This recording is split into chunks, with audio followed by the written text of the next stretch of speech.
Fort Worth Mayor Mattie Parker, thank you so much for joining us. We appreciate your time as always.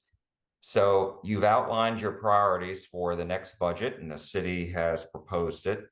First, tell us about your priorities, what you want to accomplish this year. Well, I think honestly, Jack, it's a continuation of what we started really last budget cycle to be the cleanest and safest city in the country. And that takes significant investment. As you can imagine, Fort Worth is the fastest growing city in America right now. We grow at a clip that's pretty mind numbing, 100,000 people every 5 years. So, first of all, I think of this budget as not just for fiscal year 2024, but also how do we make sure we're building a foundation and making the right investments in things that matter most to our residents for the next 10, 20, 30 years, well beyond my tenure as mayor. Number one is being really mindful of the rise in property taxes for our residents across the city of Fort Worth, but also balancing what we know as the fastest growing city, or what are the investments we have to make and be really good stewards of those tax dollars. So that's number one. And that includes reducing our tax rate right now by 4 cents, which we're incredibly proud of, to build upon the tax reductions or exemptions we created over the summer for those that are over 65 and disabled, increasing that exemption. Number two, I would mention is how do we make sure we're continuing to build a clean and safe city concept? And that's everything in litter abatement, homeless cleanup, affordability, all those things built into one. As a city, and this is something that every community across the country is really grappling with, is how do you make sure that you really promote the highest quality of life for residents? And that's certainly true in the city of Fort Worth. And then at the bedrock of any really smart city is public safety. And those are investments in police and firefighters, as well as our partnership with MedStar for ambulatory service in the city of Fort Worth. And in my opinion, those investments will ensure that this city continues to grow and prosper into the future. And I really have to say special thanks to our city departments that are really thinking bigger and more innovatively about how to make sure the city of Fort Worth is the type of city that all of us want to live in. So how do your priorities match up with City Manager Dave Cook's budget proposal? Are you happy with it? I am. I think that our city management team does an excellent job. Number one, they work alongside city council. So this process is really all year long. You cover City Hall, you know this. And they start these visiting sessions back in the spring, and we held a city council retreat and really set that big vision, which at the top is the highest quality of life for our residents in every single department and everything that we provide to our residents. And building upon that, how do you make sure city departments are really meeting the needs of our community? I work very closely with our city manager and his team to make sure that the budget as presented is closely aligned with city council. That doesn't mean that everything stays the same at presentation, and that certain city council members or even myself want to push harder in specific areas. And that will all kind of shake itself out in the next month as we finalize the budget before the end of September. And so, one of the priorities that you mentioned was property tax relief. We've heard this, obviously, the state legislature all the way down. And the city manager's proposal was to reduce the property tax rate by a full 4 cents, which would be the city's largest property tax rate decrease. But I'm wondering, when you look at the comparison of the average single family home in Fort Worth, because of rising property values, it went from just a little over $199,000 to over $228,000. And so just using the city's own calculus, property taxes, despite the rate cut, would still go up by $116 a year.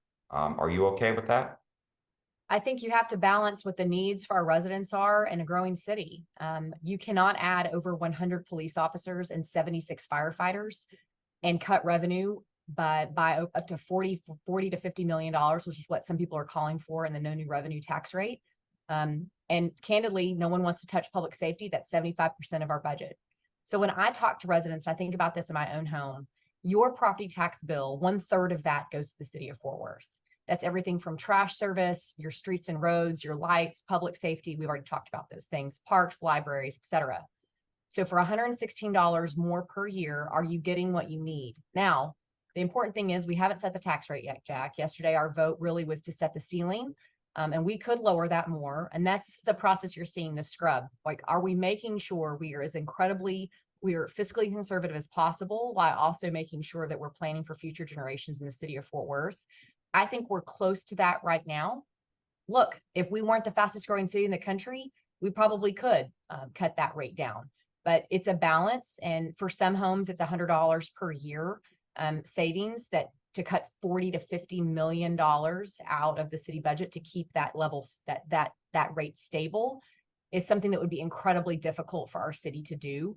And again, we're not finished yet, and I have several council members that are still looking at the budget closely to making sure it has everything in it that they've asked for, as well as balancing to your conversation, which is important, around property tax rates. These are tough issues in the state of Texas.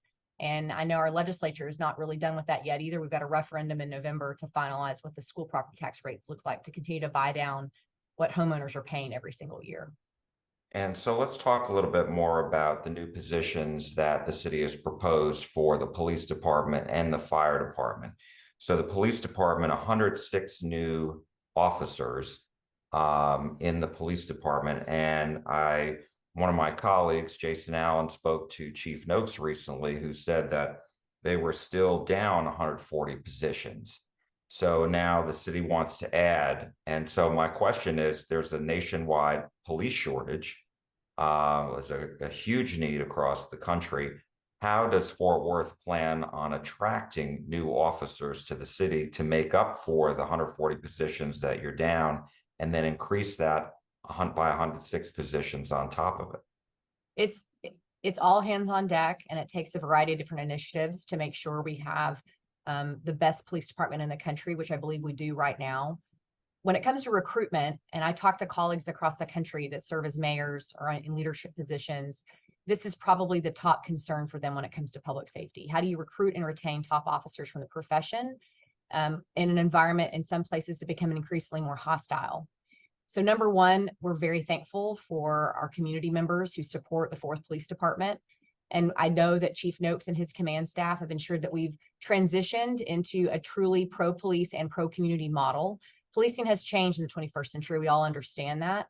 And we need to recruit the type of officers that really want to meet the needs of all community members. And we're doing that in the city of Fort Worth. Our applicants are still incredibly strong to get to the place we need to be every single year in those recruit classes. Number two is making sure the health and wellness of every officer is a top of mind. And I know that you probably talked to Chief Noakes, and when he talks about this, it's his primary objective as the leader of that department. So that's keeping our officers in place for their 25 years or a little bit longer if they choose to stay with our department. And lastly is making sure our pay is competitive. We increased cadet pay last year, which was incredibly important to be on par with other North Texas cities. So they're getting paid adequately while they're in the academy. And when they come out, we know our pay is also competitive as well. And then lastly is making sure we're reaching down into the community. Our cadet program within high schools is incredibly effective. We're seeing those young people go through their education and then come back to be officers at the city of Fort Worth. That's the goal of those programs. Those homegrown heroes, as we like to call them. And Assistant Chief Julie Swearingen has done an excellent job leading those efforts in recruitment and retention for officers. So every year you have to stay vigilant with this, and it also requires you to put additional investment, which is why you're seeing over 100 officers added into this year's budget to make sure we're keeping up with retirements as well. It's been a tough summer in Fort Worth as far as some unfortunate, very high profile crimes. And I'm wondering, was there anything that you personally learned out of this and that you have pushed the department to make some changes? Well, you're probably referring to the tragedy on July 3rd, in one incident in particular, in Como. And gun violence is prolific across the entire country, especially when it comes to youth gun violence. You're always prepared for the summer to be more difficult. And that certainly proved to be true in the city of Fort Worth. But I know that coupled with our technology and our officers and the focus we've had, we're coming on the other side of this. We still see a dramatic reduction in violent crime in the city of Fort Worth, which I know as a resident here, as someone that's raising young children, again, public safety is the bedrock of any city. And I know that we're headed the right direction. In terms of what I learned, I think with these larger events, the city of Fort Worth Police Department, likely working alongside community, has to dictate what public safety looks like to keep everyone safe. We're not trying to keep anybody from having fun. But you have to create that right balance. And I know our department is working alongside the Como community and other places where they've seen a rise in violent crime. And then lastly, I would mention some of this has nothing to do with our police department. It's really the right investments in neighborhood and services. And we had a great presentation for our neighborhood services department last week to discuss what the investments could look like moving forward. And the entire city council is all in lockstep on ensuring that our neighborhoods continue to be flourishing places for families to live in, and understand what it looks like to really drive down violent crime to prevent the type of summer that we had this one. Is that why there is a pretty sizable increase in the neighborhood city services budget? Yes, and notably because we're also adding an additional neighborhood to our neighborhood revitalization program. But those investments really pay dividends. They're incredibly popular, of course, in our neighborhoods across the city. But importantly, the true prevention effort around crime starts much earlier, and it's a huge help to our Fort Worth Police Department and is a supplement to our crime control and prevention district and the general fund dollars that go into policing already. And I know we've been talking a lot about public safety as it relates to the police department, the fire department, 76 new positions. Why is that so important to the city? Well, number one is, again, public safety. Our fire department has worked really closely with city manager's office to make sure we're not putting too much of a burden on our firefighters. And that was the case. Many of our firefighters are working tremendous amount of overtime to help serve the department and the stations across the city of Fort Worth. And we are 350 square miles across our city, and our stations and our individual firefighters needed help. And we believe that this is the right number of firefighters to add and really meet the needs of our community. That helps with response times and services. And again, our fire department works alongside MedStar to make sure our first responder network is strong. And we think this is the right number to add. And that doesn't mean that we'll stop there. You know, year over year, what does it look like to make sure the department continues to have the manpower that they need? I wanted to ask you about parks, and this is something we're hearing more about, not only in Fort Worth, but other cities too. And what is I know it's you want to make the city more green. And so what should people know about the city's plan? Well, I think the plan is really not just for the city of Fort Worth. Within the city, we have our Parks Department, who does an excellent job managing our park system. But you also have our open space initiative that we've created in partnership with the Trust for Public Land. But we need to do more, candidly. We have an open space. We have just over 250 acres currently in the open space program, soon to be just over 400 with some additional acquisitions that are happening.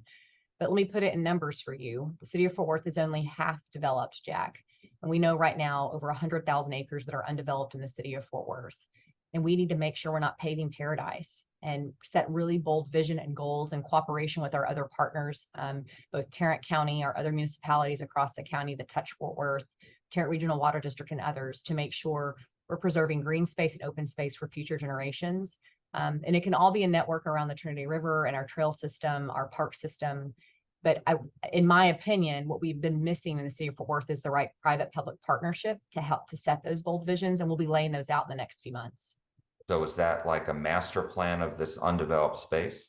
It doesn't really need to be master plan necessarily. I mean, first of all, we have a lot of master plans ongoing right now. The Tarrant Regional Water District is undertaking a new recreation master plan. We're doing an update to our parks master plan. You have the city's comprehensive planning process that's ongoing. You also have individual plans like the update to Gateway Park. How do you create a framework for all of those different initiatives and plans in place to make sure they don't sit on a shelf? But at the same time, because we're developing so quickly, 50 acres per week is being developed in the city of Fort Worth. You have to set development plans, a comprehensive plan that's incredibly bold, working with development services and candidly working with development and landowners to make them understand this is in their best interest as well to preserve open space and green space, not just for what their development looks like, but for the entire city. And my last question to you is, and you spoke a little bit about this before, as a high growth city, what Fort Worth is the 13th largest city in the United States. And Yes. so if my numbers are correct, you're just under 1 million people, forecast by the city to go over 1 million people in 2025.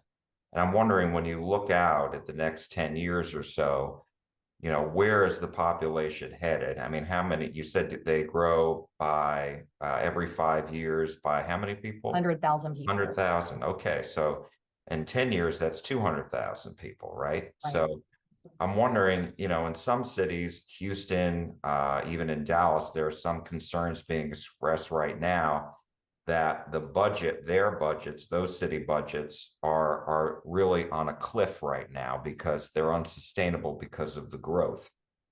Here you have a problem. Those cities are not high growing, the outer communities are, but I'm wondering what's the balance between, making sure the services are there to respond to all the people coming into the city at the same time, not going over the cliff. Yeah. Well, that's why I referred to the budget can't be siloed in one fiscal year. You have to think about how are we building a foundation year over year, continue to lower the tax rate, lessen the burden as much as possible on taxpayers, but at the same time provide the services that are optimal for all of our residents. The goal is high quality of life for everyone in every single aspect of how the city serves people. So that can be incredibly difficult, and it is a balance. Across the city of Fort Worth, I think you're seeing a lot of high growth in the northern part of our city, north of 820. Also to the west, out towards Walsh Ranch into Aledo ISD, and that line we cross between Parker County and Tarrant County, and also down south along the Chisholm Trail is a high growth corridor as well. You also have density that is happening within the loop of 820. I try to break this down for residents. It's kind of the tale of two cities. You have a more historic city that's established within the loop, and then you have new growth happening outside of that. And every single department has to plan for this, whether it's our libraries understanding what growth looks like there and how you plan for the next bond election to build more capital projects, fire stations included, making sure you have enough officers for response times, making sure transportation infrastructure is a predominant concern for most residents across the city of Fort Worth, or anybody honestly in North Texas.